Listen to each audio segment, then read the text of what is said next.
y la vamos a grabar porque me están pidiendo grabar también la clase, ¿ya? Aquellos que han hecho el trabajo, voy a dar un momento, un espacio para que puedan exponerlo hoy día en esta clase, ¿ya? Básicamente, hoy vamos a continuar hablando unos puntos importantes con respecto a los microprocesadores que ya hemos ido explicando desde la semana pasada. Ya en la semana pasada les comenté a ustedes que las versiones de las computadoras han estado en base a estos componentes, ¿no? Y tenemos primero los componentes eléctricos que fueron los relés, ¿no? Las primeras computadoras en sus primeras versiones tuvieron los relés, ¿no? Así como lo están observando. Y estos relés eran mecanismos mecánicos eléctricos que permitían la generación de los códigos binarios. Cuando esta barra, esta era una barra de metal, ¿ya? Sí están viendo la presentación, ¿no? Por favor, me confirmen. ¿Están mirando la presentación? Ok. Cuando esta barra de metal em, estaba adherida a un resorte y este era un imán, y cuando había energía eléctrica, se transmitía energía eléctrica, se generaba un campo magnético y ese campo magnético generaba que este imán atrayera al metal. Y cada vez que el metal chocaba, en este caso, al imán, generaba un código 1. O sea, en pocas palabras, la computación cuántica, perdón, la computación tradicional, y claro, de ahí vamos a ver lo que es la computación cuántica. Me hacen recordar cuál fue el trabajo que les he dejado, creo que de la computación cuántica les he dejado, ¿no? ¿Me hacen recordar? Sí, algo Computación, sobre eso para investigar. no, computación cuántica, ¿no? Entonces, ¿qué te puedo decir? ¿Qué les puedo decir en esta mañana? La computación cuántica y la computación tradicional genera codificación binaria, solamente que hoy día vamos a ver junto con ustedes en qué sentido. Por ejemplo, en la tradicional generaban estados discretos, ¿ya? En la computación tradicional se generan los unos y ceros como estados discretos, o sea, eso significa que los estados entre unos y ceros son muy estacionarios, ¿ya? A diferencia de la computación cuántica, que en la computación cuántica los estados son casi no perceptibles al ojo humano. Los cambios son muy bruscos, muy rápidos, demasiado rápidos, más veloces que cuando se hace en la computación tradicional. Estos sistemas tradicionales entonces generaban unos y ceros. Luego vienen los tubos al vacío y las computadoras, grandes computadoras que ocupaban grandes dimensiones, áreas grandes, eran muy grandes. Bueno, y en realidad también las computadoras en base a los relés también eran muy grandes. Entonces, estas computadoras, al estar compuestas por estos componentes, este componente era un componente mecánico eléctrico, este componente era un componente eléctrico, ya el tubo al vacío era un tubo al vacío, un tubo de vidrio, donde había un filamento de cobre y cada vez que se prendía el filamento generaba, al igual que el relé, un campo magnético que hacía que se conectaran ambos, estas dos placas de metal, ¿no? Estas dos placas de metal se conectaban por ese campo eléctrico y generaban el uno. Cuando este tubo al vacío estaba apagado, entonces generaba el cero. Igual, al igual que el relé, generaba codificación 1 y codificación 0. Pero a partir de los 50, en la posguerra, una vez que los aliados descubren los inventos de los alemanes, ellos se dieron cuenta que los alemanes habían descubierto material semiconductor, ¿no? Material semiconductor como por ejemplo el silicio, el germanio y el galio. Era material semiconductor que conducía la energía eléctrica, pero eran componentes químicos. Estos componentes químicos permitieron generar el transistor. Entonces, si ustedes colocan, por ejemplo, ustedes colocan, a ver, vamos a ver, colocamos aquí en Google, pueden colocar ustedes imágenes y colocan transistor, ¿ok? Ustedes se van a dar cuenta, miren, los tipos de transistores. Esta cabecita negra que estás viendo, esta cabecita negra que ustedes están viendo, esa cabecita negra estaba compuesta o está compuesta, porque el transistor todavía existe, está compuesta por este material semiconductor. Este material semiconductor, los alemanes descubrieron que permitía de una manera increíble conducir la energía. Cuando hablamos de energía, estamos hablando de electrones. Es por eso que ya desde de 1887, en el 97 y en 1905, estos científicos se dieron cuenta que era posible conducir por la energía información. Entonces, estos científicos investigaron que los electrones eran posible conducir energía, perdón, conducir información, conducir datos.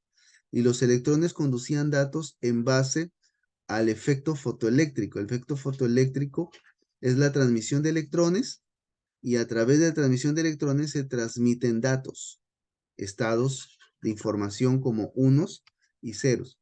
Entonces, este transistor, descubierto en la posguerra, también, al igual que los anteriores, transmitían unos y ceros. ¿Y cómo? Esta base que ustedes están observando recibe energía. O sea, si tú te fijas, en cada uno de estos componentes recibe energía. Al igual la base recibe energía, recibe voltaje. Y cada vez que recibe voltaje, el colector y el emisor generan un campo magnético. Mira, el principio es el mismo. Ese campo magnético genera una conectividad entre ambos y eso genera el estado de uno. Entonces, pero ¿cuál es la diferencia? ¿Cuál fue la diferencia entre cada uno de ellos? Es que este componente ya no era un componente eléctrico, perdón, no era un componente mecánico. Componente eléctrico. Este era un componente electrónico. Y a partir de los 50 nacen los componentes electrónicos. Y los componentes electrónicos están basados en estos materiales químicos, ¿ok? Por ejemplo, ¿dónde encuentran bastante ustedes silicio? Ustedes lo encuentran en las playas. Si ustedes van a las playas, ustedes van a encontrar en la arena del mar bastante componente de silicio, ¿ya?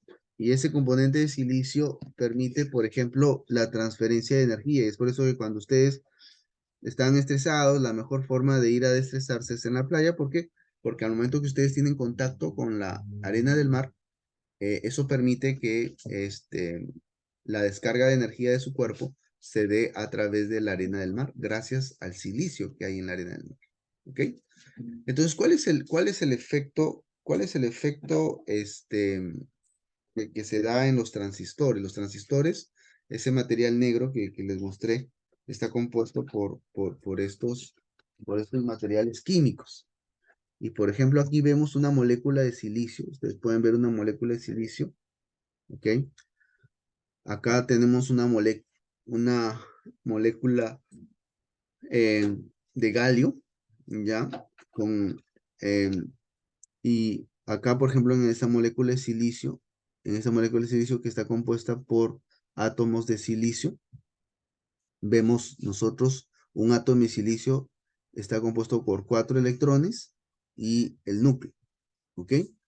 Entonces, ¿cuál es el fenómeno? El fenómeno químico se le conoce como el tipo N y el tipo P. Son dos fenómenos químicos que permiten la conductividad de energía.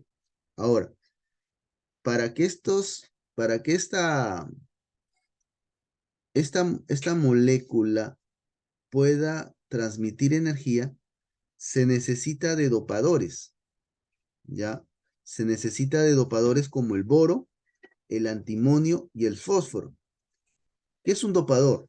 Por ejemplo, cuando ustedes están muy cansados y toman Red Bull, el Red Bull, por ejemplo, es un dopador, porque lo que hace el Red Bull es genera energía en ustedes. Están muy cansados, pero genera bastante energía, el cual si, por ejemplo, quieren ir a dormir por las amanecidas, el Red Bull activa el cuerpo. Y el fenómeno del dopaje se da por dos tipos. El dopaje se da por tipo N y por tipo P. Entonces, al, al insertarle un elemento químico de doping a la molécula, genera en este caso, una energía, ¿ok? Genera una energía. Es por eso que la energía, si nosotros nos vamos ahora a la parte física, miren, si nos vamos a la parte física, la energía, la energía, su fórmula de la energía, ¿cuál es? La fórmula de energía es, bueno, esta es la energía cinética, esta es la energía cinética, y sí, nosotros estamos tomando como fórmula de referencia la energía cinética, pero la energía cinética está basado, en este caso, en la teoría de la relatividad de Einstein. Y la teoría de la relatividad de Einstein, ¿qué es lo que menciona? Que la energía es la transmisión de masas por velocidad al cuadrado. Entonces, esa masa a la cual Einstein hablaba en su teoría de la relatividad, está hablando en este caso de los electrones. Y si nos vamos a la energía cinética, que está la fórmula aquí, ¿ok? Esta es la energía cinética. Entonces, la energía cinética es el medio, voy a ponerlo en la diapositiva para luego subirlo a ustedes, ¿ya? Entonces, esta fórmula, lo que hacemos nosotros es, vamos a ponerlo así, bien. Entonces, la energía, la energía es igual al trabajo, ¿ok? Eso significa que, por ejemplo, yo tengo esta fórmula, ¿ok? Yo tengo esta fórmula y para nosotros generar, ¿ok? Para nosotros generar, en este caso, una fuerza, la energía, uy, ¿qué estoy haciendo?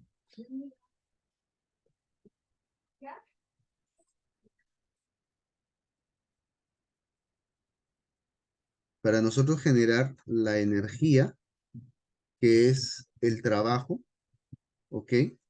Para nosotros generar la energía, que es el trabajo, y la energía, si nosotros nos vamos potencia, potencia, ¿ya? La potencia, energía, ¿ok? Entonces vamos a encontrar que la potencia es un rendimiento, está expresado en rendimiento. Por ejemplo, miren la potencia eléctrica. La potencia es igual a la energía dividido en el tiempo. Esto lo voy a, todas estas cosas lo estoy poniendo, ¿por qué? Porque esto les va a hacer entender más adelante, esto les va a hacer entender más adelante lo que es la teoría cuántica. Sí, sí, hasta aquí se entiende, por favor, ¿alguna pregunta? ¿Se está entendiendo, chicos? ¿Estamos entendiendo? Más o menos. Hola.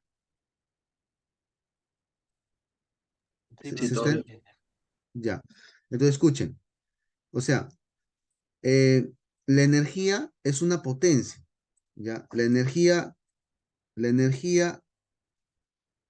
vamos a ponerlo así. Ya. ¿Esto por qué lo estoy diciendo, profesor? ¿Por qué lo explica? Porque más adelante, para entender la teoría cuántica, va a ayudar bastante. La energía es el trabajo, o sea, es expresado, expresado, ¿ya? Es expresado, es expresado en, en una potencia sobre el tiempo que ejecuta esa fuerza, ¿ya? La energía es una fuerza. La energía es el trabajo realizado en el tiempo en base a una potencia en base a una potencia, ya, en base a una potencia, en base a una potencia en el tiempo, ya, en el tiempo. ¿Listo? La energía es el trabajo realizado, es el trabajo realizado en base, ya, a una potencia en el tiempo, que ejecuta una fuerza, que ejecuta una fuerza, que ejecuta una fuerza, que ejecuta una fuerza por medio de una masa, por medio de una masa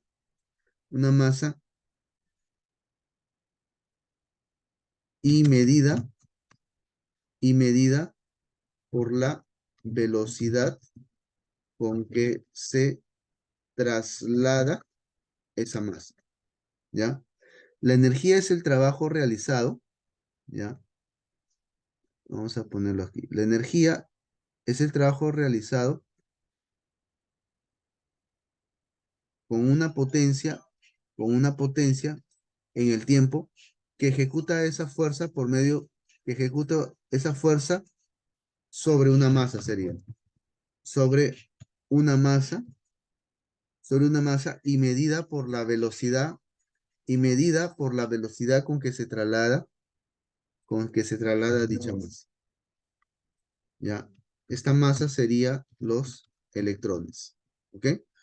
Entonces, la pregunta es, para generar, para generar, para generar dicha velocidad, para generar dicha velocidad, se requiere que exista, se requiere que exista un dopaje que es un efecto químico sobre el material semiconductor, ¿ya? Sobre el material semiconductor, ¿ya? Es un efecto químico sobre el material semiconductor. Entonces, sobre el material semiconductor. Entonces, los electrones viajan a una velocidad, ¿ya? En microsegundos, microsegundos, gracias a una fuerza, gracias a una fuerza expresada, expresada en una potencia en el tiempo, ¿ya? El efecto, el efecto fotoeléctrico de Einstein, el efecto fotoeléctrico de Einstein expresa el, todo el párrafo anterior. ¿Listo, chicos?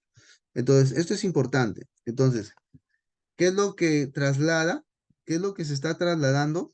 Se está trasladando electrones. Ahora, para ejecutar dicha fuerza, se hace el dopaje tipo N. ¿Qué es el dopaje tipo N, chicos?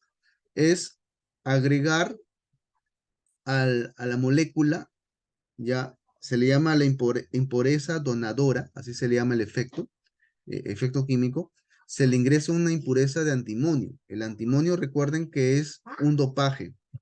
Entonces, al agregar una impureza de antimonio, el antimonio tiene un quinto elemento, un quinto electrón. Y al quedar un quinto electrón, estimados chicos, ese electrón, ¿qué es lo que hace? Ese electrón lo que hace es, voy a ponerlo aquí, a ver, ¿cómo sería aquí? Jan Bohr, ¿no? Jan Bohr, ¿ya? Entonces, ¿qué es lo que hace ese electrón?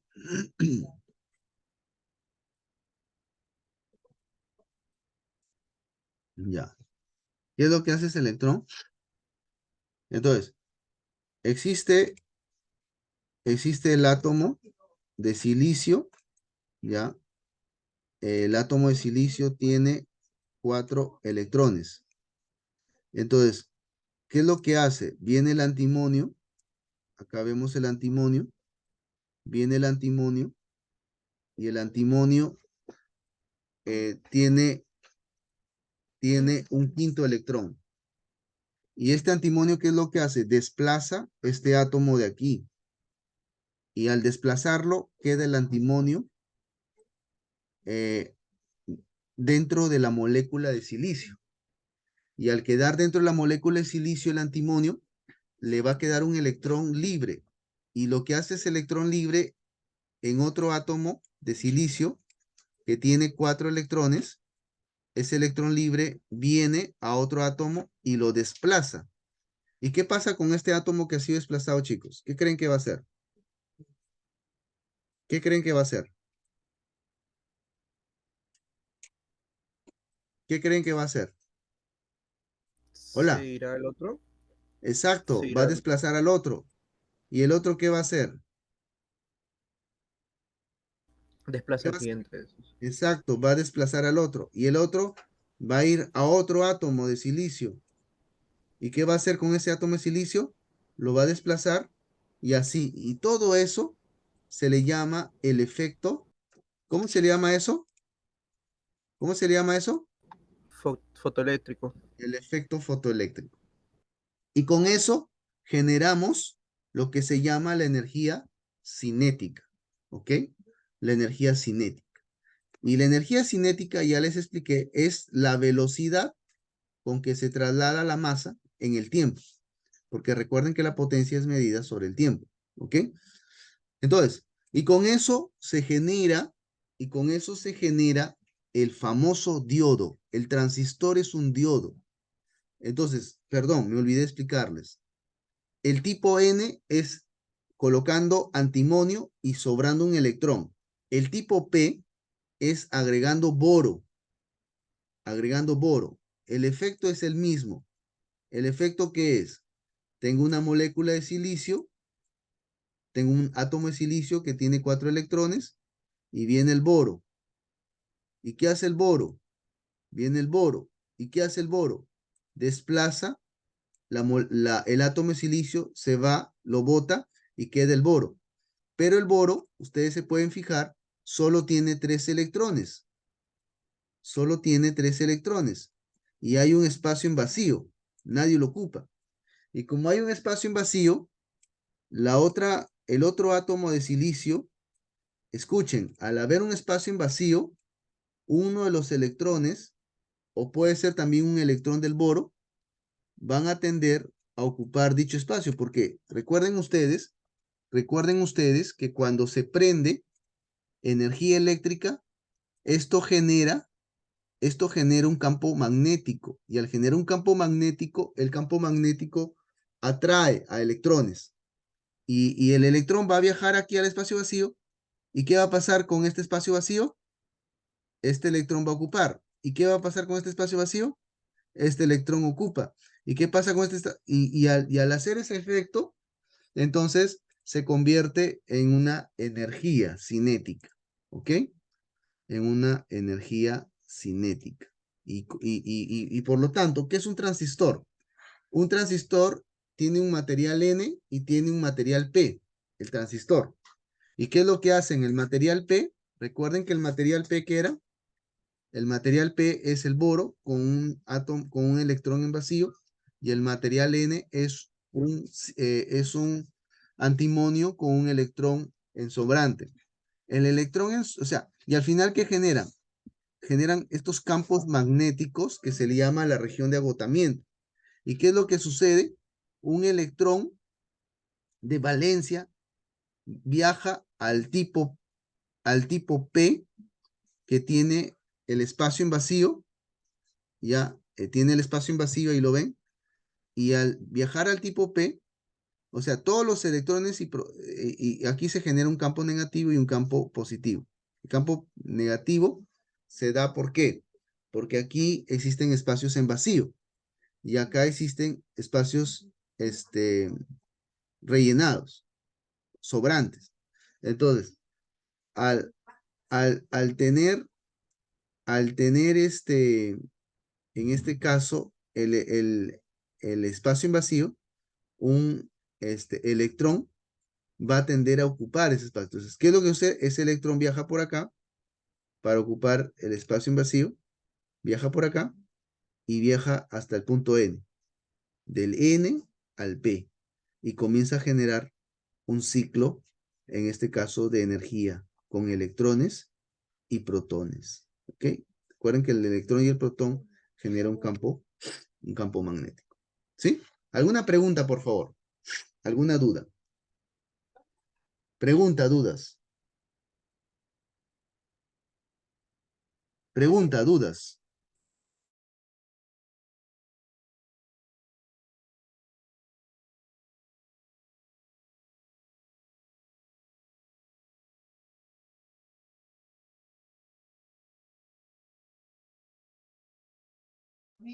Preguntas, amigos. ¿Todo ok? Un like, por favor. Todo bien, profe. Todo bien, Todo profesor. ok, profesor. Un like, necesito un like. Listo. Excelente. Muy bien.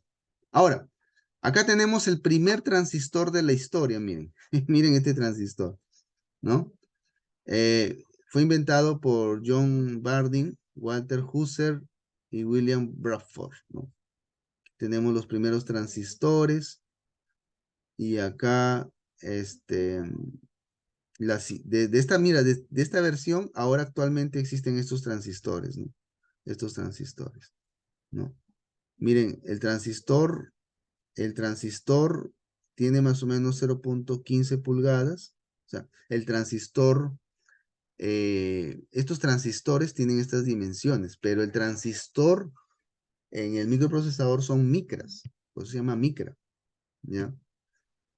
Listo. Este señor que ven acá, de ingeniero de Texas Instruments, creó el primer circuito integrado. Miren, en 1959, como ya existían los transistores, él crea el primer circuito. El circuito integrado estaba compuesto por 6 transistores. Por lo tanto, si el microprocesador es un circuito integrado, entonces el microprocesador, ¿qué sería, amigos? ¿Qué sería el microprocesador? ¿El microprocesador qué sería, amigos? Es un conjunto de circuitos, perdón, el microprocesador es un conjunto de transistores. O sea, si es un circuito integrado, el microprocesador, entonces el microprocesador es un conjunto de transistores. Y al ser un conjunto de transistores, el microprocesador es un conjunto, tiene transistor 1, transistor 2, son micras transistores. Y recuerden que el material semiconductor permite que se generen transistores, micros transistores, ¿no? Entonces, al tener un transistor, este transistor genera unos y ceros, ¿ok? Este transistor genera unos y ceros. O sea, ¿por qué un circuito integrado está compuesto por micro transistores? Es para generar unos y ceros. ¿Me dejo entender? Entonces, aquí tenemos la historia de la computación. Ya tenemos la historia. Voy a hacer un pare para tomar lista.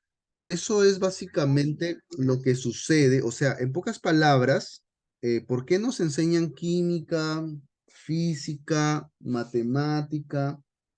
Y la razón es porque nuestra carrera parte o nace de ahí, ¿no?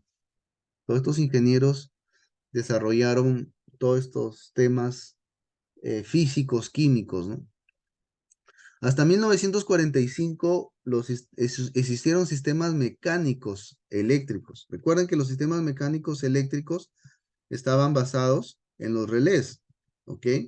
Hasta 1945. Luego del 45 vienen los tubos al vacío, ya les expliqué. Del 55 vienen los transistores. Les comenté que eso fue por la posguerra. Aunque miren, los ingenieros rusos y los ingenieros americanos se atribuyen la creación del transistor. Ya, ellos se atribuyen la creación del transistor. Pero la verdad, amigos, el transistor fue creado por científicos alemanes. Ellos encontraron en los búnker alemanes, encontraron ya aviones supersónicos, que era tecnología que todavía no existía en la época. Entonces se encontraron muchos avances científicos, ¿ok? Eh, a partir del 65 vienen los circuitos integrados, ya les expliqué. Un microprocesador, ¿qué es un microprocesador? Un microprocesador es ¿qué? Un microprocesador Es un conjunto Conjunto de de transistores. transistores. es un circuito integrado. Y como es un circuito integrado, es un conjunto de transistores. Y con ese circuito integrado, al ser pequeñísimo, entonces nacieron las computadoras personales. Acá tenemos algunos ejemplos. Hasta el 45 existieron las calculadoras mecánicas, los sistemas basados en relés, ¿no? Los peruanos, por ejemplo, los incas usaron los quipus, eran sistemas mecánicos, ¿no? En 1822, Charles Babbage tenía esta primera computadora mecánica, ¿no? Que estas computadoras hacían cálculos numéricos, o sea, servía solamente para sumar, restar, nada más. Ya en el 1890 tenemos el census, igual servía para hacer cálculos numéricos. Estas computadoras eran usadas en los bancos para poder hacer cálculos aritméticos para los contadores o financistas de aquella época. Para eso existían las máquinas, ¿no? Miren esta máquina, amigos. Miren, todo un lugar ocupaba esta máquina. Fue la famosa ENIAC, ¿no? Tenía 18,000 tubos al vacío. Ah, su madre, ¿no? O sea, por eso es que era una máquina grande, ¿no? Entonces, si a ti te preguntan, ¿por qué, no? Tú que estudias en la UNTEL, ¿qué te han enseñado? ¿Por qué eran máquinas grandes? Eran porque estaban compuestas por tubos al vacío. El tubo al vacío, recuerden ustedes, que tenía el propósito de generar unos y ceros. Esta computadora pesaba 30 toneladas y ocupaba 1500 pies cuadrados. Realizaba 5000 sumas por segundo. O sea, estas computadoras solamente eran usadas para sumar y restar, nada más. En el 51, la Univac 1, ¿no? Dice que disponía de 1000 palabras, ¿no? Recuerden ustedes que una palabra representa 8 bits, ¿no? Una palabra representa 8 bits. Luego tenemos esta computadora donde se comenzó a usar ya la memoria para contener datos, se ingresaron las memorias. En la segunda generación tenemos, por ejemplo, esta máquina. En el 48, esta máquina, por ejemplo, eh, estas máquinas comenzaron a sustituir los tubos al vacío por los transistores. Ah, y aquí, por ejemplo, se comenzó a hablar ya de lenguajes de programación. Por primera vez en una máquina se colocaba un lenguaje de programación que fue el COBOL, que fue el Fortran, ¿no? Acá tenemos la Kenback, la primera computadora personal, ¿no? En el 71, ¿no? Mira esta máquina, ¿no? Acá ya en esta época nace este señor, ¿no? Con sus sistemas operativos. En la tercera generación, que es más o menos la década del 70, nace la cuarta generación, ¿no? Con los primeros procesadores. Por ejemplo, ahí tenemos el procesador 8008.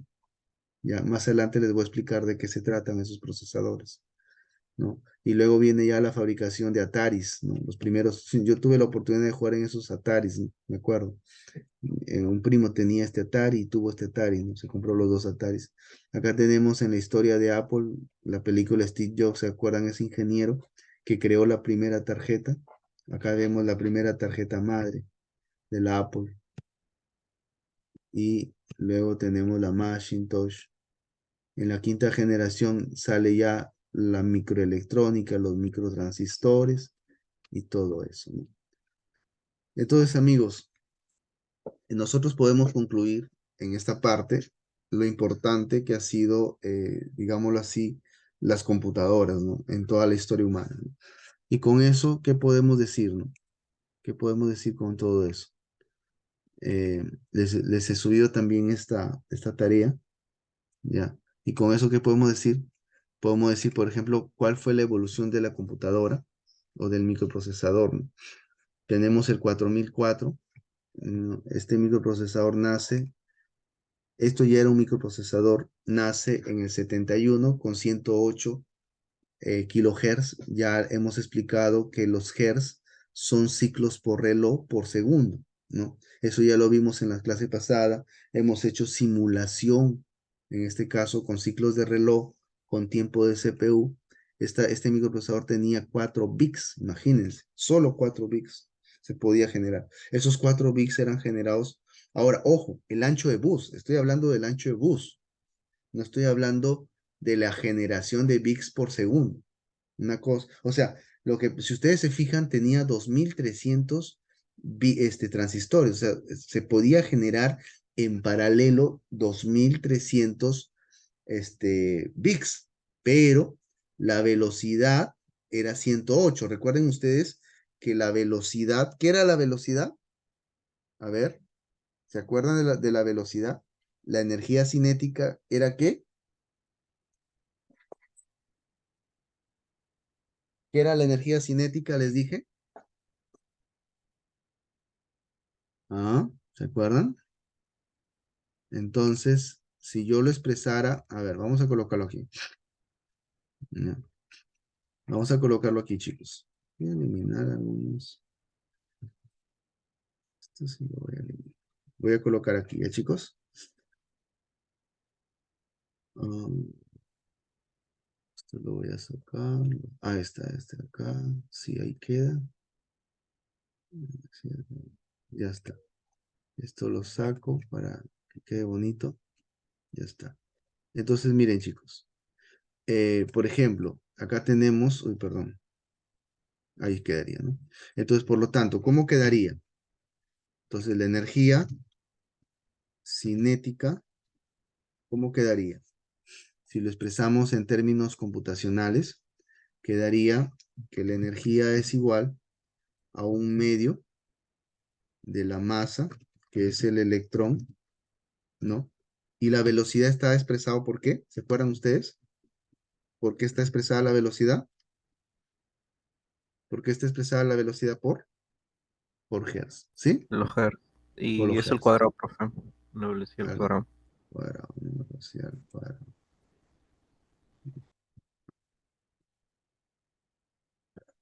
Correcto.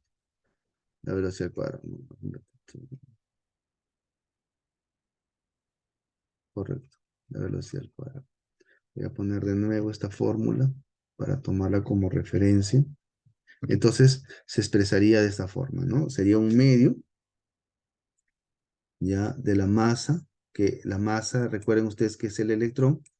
A esto se le está llamando el efecto fotoeléctrico, ¿ya? Y el efecto fotoeléctrico es la teoría de la relatividad de Einstein. De Einstein, ¿eh? De Einstein.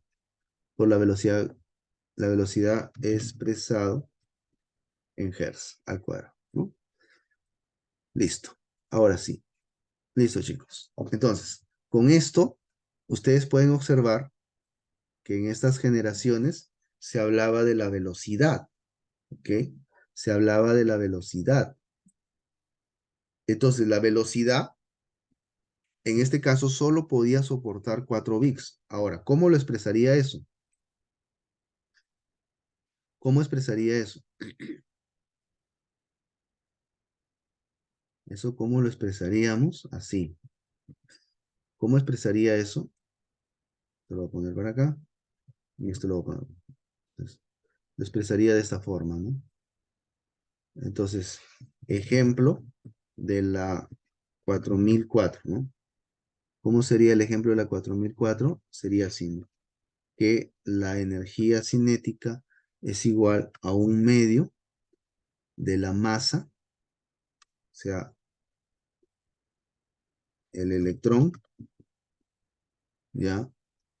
¿Ya? Y eso significa que se podía transmitir, o sea, se podía transmitir 4 bits. 4 bits, ¿ya? Esto era igual, a ver, voy a ponerlo así mejor, ¿ya? La masa, así lo voy a poner.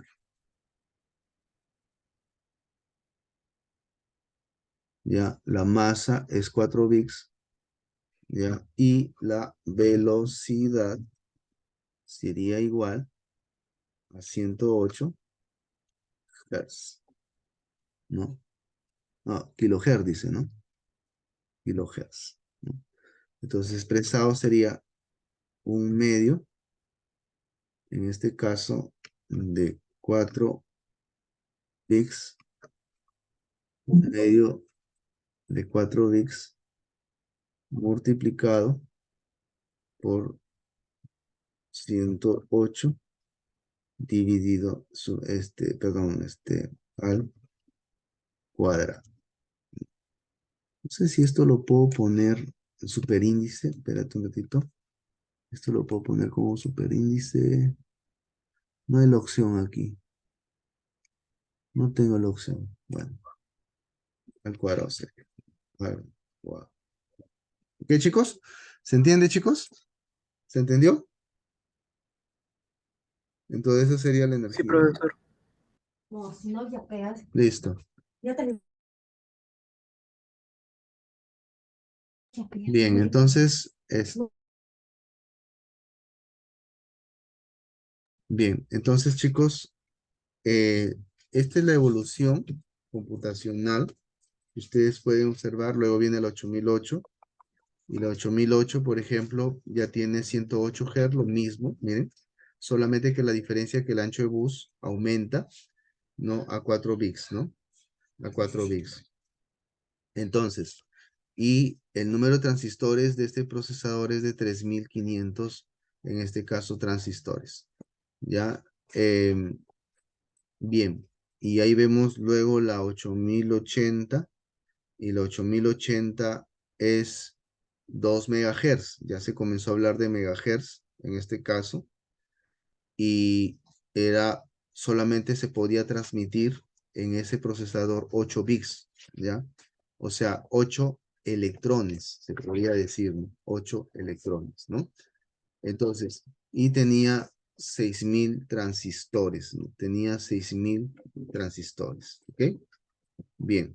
Luego Profesor, viene la, sí, ¿no sería 108.000 abajo porque es un 108 kilotransistores? ok, espérate, ¿dónde me estás diciendo aquí en la fórmula? Sí, abajo, digo, en el ejemplo que dio, Acá, ¿no? 100 108 al cuadrado. Ah, allá. No, está bien, en todo caso lo expresamos así, ¿no? Porque es la mínima en este caso, y aquí sería 108.000, ¿no? Correcto, 108.000, Ujú. ¿ya? Bien, gracias. Eh, bien,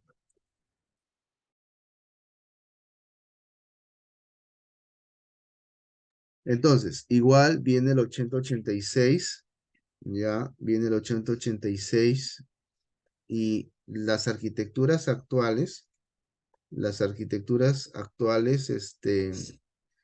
trabajan con esta arquitectura de microprocesador, ¿no? Trabajan todas con esta arquitectura de microprocesador, ¿no?